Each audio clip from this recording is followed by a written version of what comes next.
Hello ವೀಕ್ಷಕರೇ, welcome to ಸಿರ್ಸು vlogs.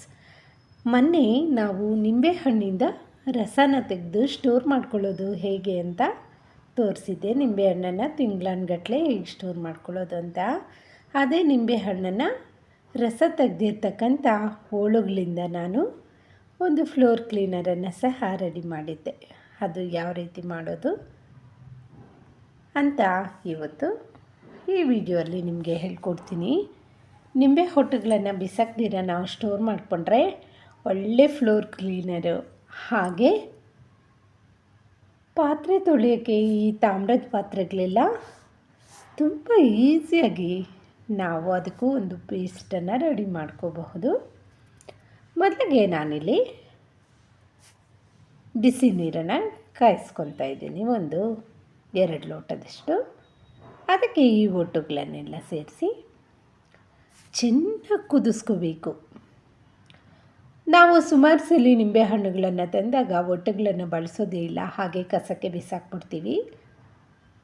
ಆ ರೀತಿ ಮಾಡೋ ಬದಲು ಈ ರೀತಿ ನಾವು ಅದನ್ನು ಉಪಯೋಗಿಸ್ಕೊಂಡ್ರೆ ತುಂಬ ನಮಗೆ ಯೂಸ್ಫುಲ್ ಆಗುತ್ತೆ. ಇದನ್ನು ನಿಧಾನಕ್ಕೆ ಬಣ್ಣ ಬದಲಾಗೋವರೆಗೂ, ಸಾಫ್ಟ್ ಆಗೋವರೆಗೂ ಬೇಯಿಸ್ಕೊಳ್ಳಿ. ನಿಂಬೆಹಣ್ಣಿನ ಹೋಳು ನಿಧಾನಕ್ಕೆ ಬೇಯೋದು, ಬೇಗ ಬೇಯೋದಿಲ್ಲ. ಇದನ್ನು ಚೆನ್ನಾಗಿ ಕಲಸ್ಕೊತ ಮಿಕ್ಸ್ ಮಾಡಿಕೊಂಡು ಅದರಲ್ಲಿರ್ತಕ್ಕಂಥ ರಸ ಎಲ್ಲ ಈ ನೀರಳಕ್ಕೆ ಹೋಗೋ ರೀತಿ ಚೆನ್ನಾಗಿ ಕುದಿಸ್ಕೋಬೇಕು.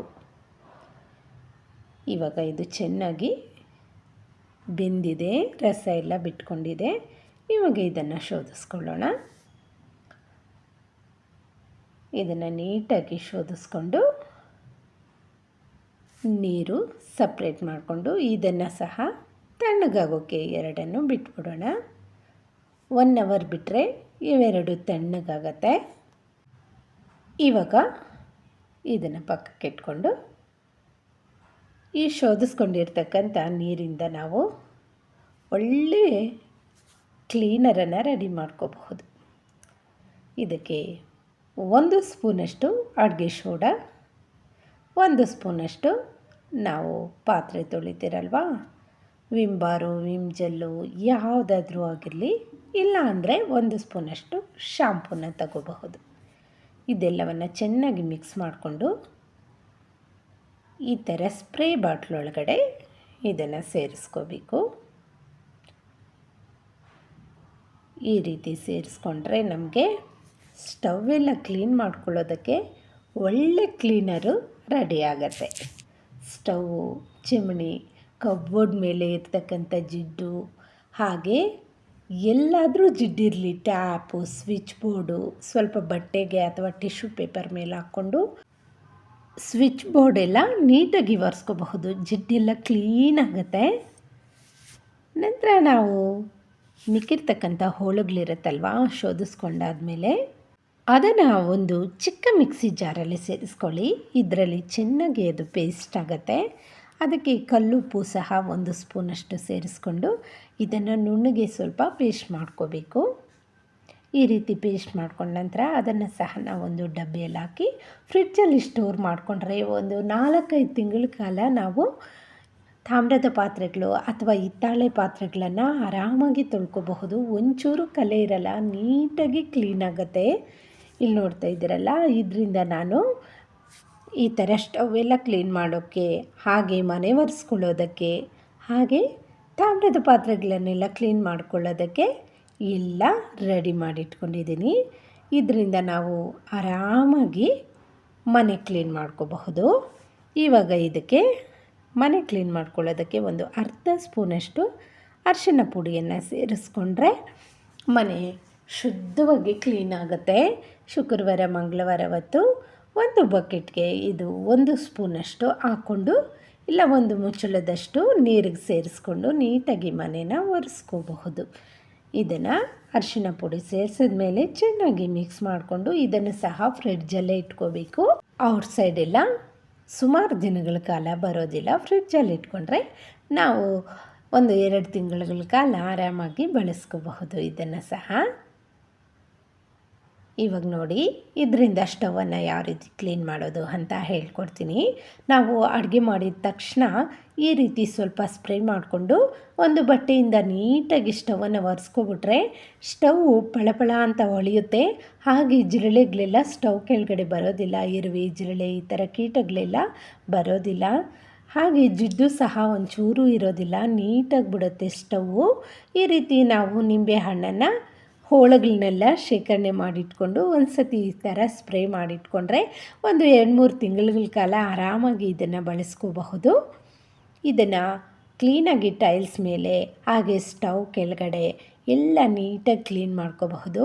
ಅಷ್ಟೇ ಅಲ್ಲ, ಕಬ್ಬೋರ್ಡ್ ಮೇಲೂ ಸಹ ಇದನ್ನು ಸ್ಪ್ರೇ ಮಾಡಿಕೊಂಡು ಒಂದು ಡ್ರೈ ಕ್ಲಾತಲ್ಲಿ ನೀಟಾಗಿ ಒರೆಸ್ಕೊಂಡ್ರೆ ಕಬೋರ್ಡು ಸಹ ಪಳ ಪಳ ಅನ್ನೋ ರೀತಿ ಇದು ನೀಟಾಗಿ ಬಂದ್ಬಿಡುತ್ತೆ ಇರೋ ಜಿಡ್ಡೆಲ್ಲ. ಹಾಗೆ ಚಿಮಣಿನ ಸಹ ಇದರಲ್ಲಿ ಕ್ಲೀನ್ ಮಾಡ್ಕೋಬಹುದು. ಅಷ್ಟು ಚೆನ್ನಾಗಿ ಇರ್ತಕ್ಕಂಥ ಜಿಡ್ಡೆಲ್ಲ ನೀಟಾಗಿ ಬರುತ್ತೆ. ತುಂಬ ಜಿಡ್ಡಾಗಿ ಆಗೋಕ್ಕೆ ಬಿಡ್ದಿರ ಆವತ್ತಿಂದ ಆವತ್ತೇ ಕ್ಲೀನ್ ಮಾಡಿಕೊಂಡ್ರೆ ನಮ್ಗೆ ಈಸಿಯಾಗಿ ಇರುತ್ತೆ. ಅಡುಗೆ ಆದ ತಕ್ಷಣ ನಾವು ಪಾತ್ರೆ ಎಲ್ಲ ತೊಳೆದಿಟ್ಟ ನಂತರ ಈ ರೀತಿ ಸ್ವಲ್ಪ ಸ್ಪ್ರೇ ಮಾಡಿಕೊಂಡು ಚಿಮ್ನಿ, ಸ್ಟವ್ವು ಹಾಗೆ ಟೈಲ್ಸು, ಸ್ಟವ್ ಹತ್ರ ಇರೋ ಟೈಲ್ಸು ಎಲ್ಲದಕ್ಕೂ ಸ್ಪ್ರೇ ಮಾಡಿಕೊಂಡು ಈ ರೀತಿ ಒರೆಸ್ಕೊಂಡ್ರೆ ಜಿಡ್ಡೇನೂ ಆಗೋದಿಲ್ಲ. ನಮಗೆ ಕೆಲಸ ಸಹ ಬೇಗ ಬೇಗ ಮುಗಿಯುತ್ತೆ. ಮನೆ ನೋಡೋಕ್ಕೂ ಸಹ ಕ್ಲೀನಾಗಿರುತ್ತೆ. ಇವಾಗ ನಾನು ಮನೆ ಒರೆಸೋಕ್ಕೆ ಒಂದು ಮುಚ್ಚಳದಷ್ಟು ಹಾಕ್ಕೊಂಡಿದ್ದೀನಿ ನೀರಿಗೆ. ಇದನ್ನು ಸೇರಿಸ್ಕೊಂಡು ಒಂದು ಮೋಪ್ ಕ್ಲಾತನ್ನು ತಗೊಂಡು ನೀಟಾಗಿ ಮನೇನ ಒರೆಸ್ಕೊಂಡ್ರೆ ಮನೇಲಿ ಇರುವೆಗಳು ಎಲ್ಲ ಬರೋದೇ ಇಲ್ಲ. ಈ ಸ್ಮೆಲ್ಗೆ ಟೈಲ್ಸು ಸಹ ಪಳಪಳ ಅಂತ ಹೊಳೆಯೋ ಥರ ತುಂಬ ಚೆನ್ನಾಗಿರುತ್ತೆ ಮನೆ.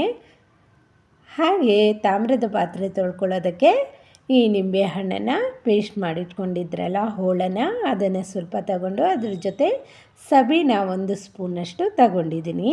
ಇದೆರಡನ್ನು ಮಿಕ್ಸ್ ಮಾಡಿಕೊಂಡು ನಾವು ತಾಮ್ರದ ಪಾತ್ರೆಗಳನ್ನು ಬಳ ಬಳ ಅನ್ನೋ ಥರ ಕಷ್ಟ ಇಲ್ದಿರ ಇದನ್ನು ತೊಳಿಬಹುದು. ನಾವು ತಾಮ್ರದ ಪಾತ್ರೆಗಳೆಲ್ಲ ತೊಳೆಯೋಕ್ಕೆ ತುಂಬ ಕಷ್ಟ ಅಂತೀರಿ. ಹಾಗೆ ಪೀತಾಂಬರಿ ಪೌಡರನ್ನು ಸುಮಾರು ಕಾಸನ್ನು ಕೊಟ್ಟು ತರೋ ಬದಲು ಈ ರೀತಿ ಮಾಡಿಕೊಂಡ್ರೆ ಕ್ಲೀನಾಗಿ ಬಂದ್ಬಿಡುತ್ತೆ. ನಾವು ಕಷ್ಟಪಡೋ ಅವಶ್ಯಕತೆಯೇ ಇಲ್ಲ. ಒಂದು 2 ನಿಮಿಷ ಈ ರೀತಿ ಇದಕ್ಕೆಲ್ಲ ಹಚ್ಚಿ ನಾವು ನೀರಲ್ಲಿ ತೊಳ್ಕೊಂಡು ನಂತರ ಒಂದು ಒಣಬಟ್ಟೆಯಿಂದ ಇದನ್ನು ಒರೆಸ್ಕೊಂಡ್ರೆ ಈ ಪಾತ್ರೆಗಳು ಸಹ ತಳ ಅಂತ ಹೊಳೆಯೋ ಥರ ಮಾಡ್ಕೋಬಹುದು. ನೋಡ್ತಾ ಇದ್ದೀರಲ್ವ, ನಾವು ಬೇಡ ಅಂತ ಬಿಸಾಕೋ ನಿಂಬೆಹಣ್ಣಿನ ಹೋಳಿಂದ ಎಷ್ಟೆಲ್ಲ ಉಪಯೋಗ ಇದೆ ಅಂತ. ನೀವು ಸಹ ನಿಮ್ಮ ಮನೆಯಲ್ಲಿ ಏನಕ್ಕಾದರೂ ನಿಂಬೆಹಣ್ಣು ತಂದಾಗ ಅದನ್ನು ಒಂದು ಬಾಕ್ಸಲ್ಲಿ ಹಾಕಿ ಫ್ರಿಡ್ಜಲ್ಲಿ ಹಾಗೆ ಸ್ಟೋರ್ ಮಾಡ್ಕೊಳ್ಳಿ. ಸ್ವಲ್ಪ ಜಾಸ್ತಿ ಆದಾಗ ಈ ರೀತಿ ಮಾಡಿಟ್ಕೊಂಡ್ರೆ ನಮಗೆ ತುಂಬ ಯೂಸ್ಫುಲ್ ಆಗುತ್ತೆ. ವೀಕ್ಷಕರೇ, ಈ ರೀತಿ ಯೂಸ್ಫುಲ್ ವೀಡಿಯೋಸು ನಿಮಗೇನಾದರೂ ಬೇಕಾದರೆ ನನ್ನ ಈ ಚಾನಲನ್ನು ಸಬ್ಸ್ಕ್ರೈಬ್ ಮಾಡ್ಕೊಂಡು ನೋಡಿ. Thank you for watching. ಇವೆಲ್ಲ ನಾವು ಫ್ರಿಡ್ಜಲ್ಲಿ ಸ್ಟೋರ್ ಮಾಡಿಕೊಂಡ್ರೆ ಸುಮಾರು ದಿನಗಳ ಕಾಲ ಇದನ್ನು ಬಳಸ್ಕೋಬಹುದು. ಹಾಗೆ ಇದರಲ್ಲಿ ಯಾವುದೇ ರೀತಿಯ ಕೆಮಿಕಲನ್ನು ಸಹ ಬಳಸಿರೋದಿಲ್ಲ.